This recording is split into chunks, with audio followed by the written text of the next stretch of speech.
Israel ने Lebanon पर भीषण हमला कर दिया है। पिछले 2 सालों से मिडिल ईस्ट में युद्ध की आग लगातार भड़क रही है। सबसे पहले इजराइल ने गाजा पट्टी को पूरी तरह से तबाह कर डाला और इसके बाद लेबनान में जबरदस्त बमबारी शुरू कर दी गई। इजराइल ने इस क्षेत्र में आतंक का जाल फैला रखा है और इन हमलों ने न केवल वहां के सामान्य जनजीवन को पूरी तरह से तहस नहस कर दिया, बल्कि पूरे मिडिल ईस्ट की राजनीतिक और सामाजिक जो अस्थिरता है उसको पैदा कर दिया है।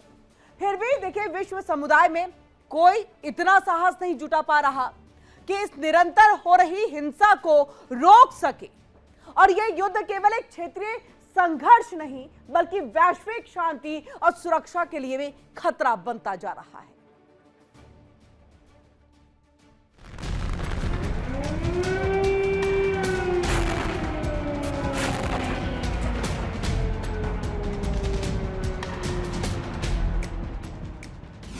सीज़फायर का उल्लंघन, इजराइल का लेबनान पर एक बार फिर हमला, हिजबुल्लाह के ठिकानों पर भारी बमबारी।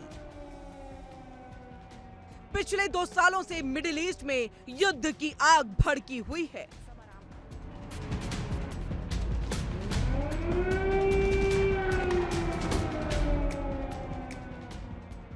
इजराइल ने पहले गाजा को तबाह किया, फिर लेबनान पर जबरदस्त बमबारी शुरू कर दी।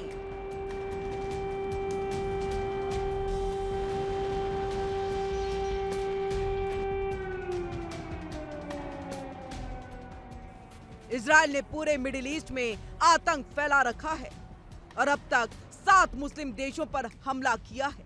सीरिया, इराक, ईरान और कतर समेत कई देशों में हवाई हमले हुए।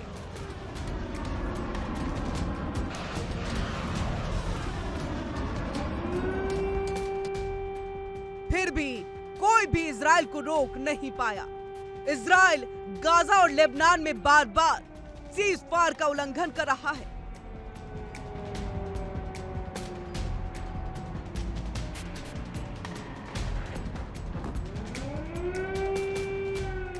और एक बार फिर से इजराइल डिफेंस फोर्सेस ने लेबनान में हिजबुल्लाह के ठिकानों पर भारी बमबारी की। इन हमलों में कई लोग मारे गए और कई अन्य घायल हुए हैं।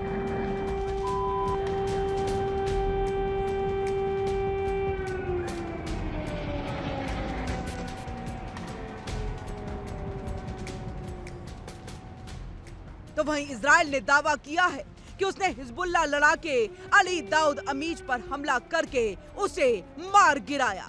अली दाऊद अमीज हिजबुल्लाह के इंजीनियरिंग विभाग में एक शाखा का प्रमुख था।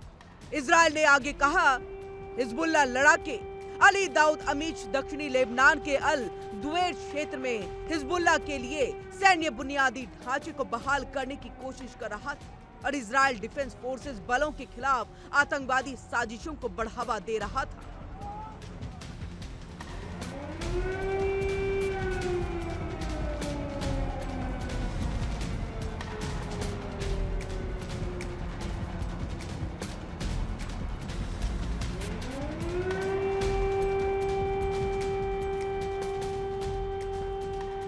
इजराइल डिफेंस फोर्सेस ने कहा, आतंकवादी की हरकतें इजराइल और लेबनान के बीच बनी सहमति का उल्लंघन थी। इजराइल के ताजा कारनामे से एक बार फिर पूरी दुनिया हैरान हो गई है।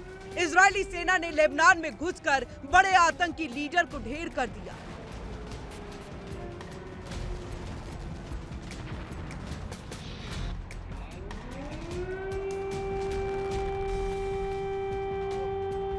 इजरायली सेना के मुताबिक यह आतंकी संगठन इजराइल के खिलाफ साजिश रच रहा था। यह आतंकवादी लेबनान के अल दुवैर इलाके में हिजबुल्लाह के लिए मिलिट्री इंफ्रास्ट्रक्चर को फिर से बनाने की कोशिश कर रहा था, तो साथ ही इजरायली फोर्सेस के खिलाफ आतंकवादी साजिशों को बढ़ावा दे रहा था। आतंकवादी के कामों ने इजराइल और लेबनान के बीच हुई समझ का उल्लंघन किया।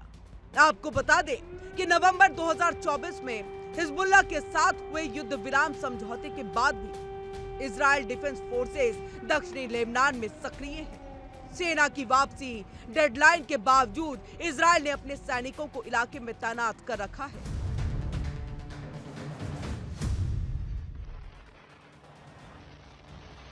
इजराइल का दावा है कि यह ऑपरेशन सुरक्षा के लिए जरूरी है, जबकि लेबनान इसे संप्रभुता का उल्लंघन मानता है। स्थिति तनावपूर्ण बनी हुई है।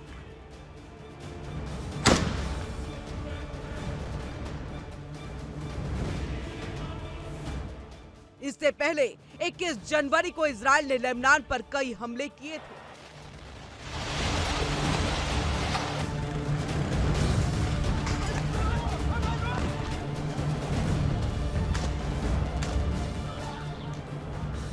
इजरायली सेना ने हमले से एक दिन पहले निकासी की चेतावनी भी जारी की थी और फिर उसके अगले दिन ही भीषण बमबारी कर दी गई, जिससे हाहाकार मच गया।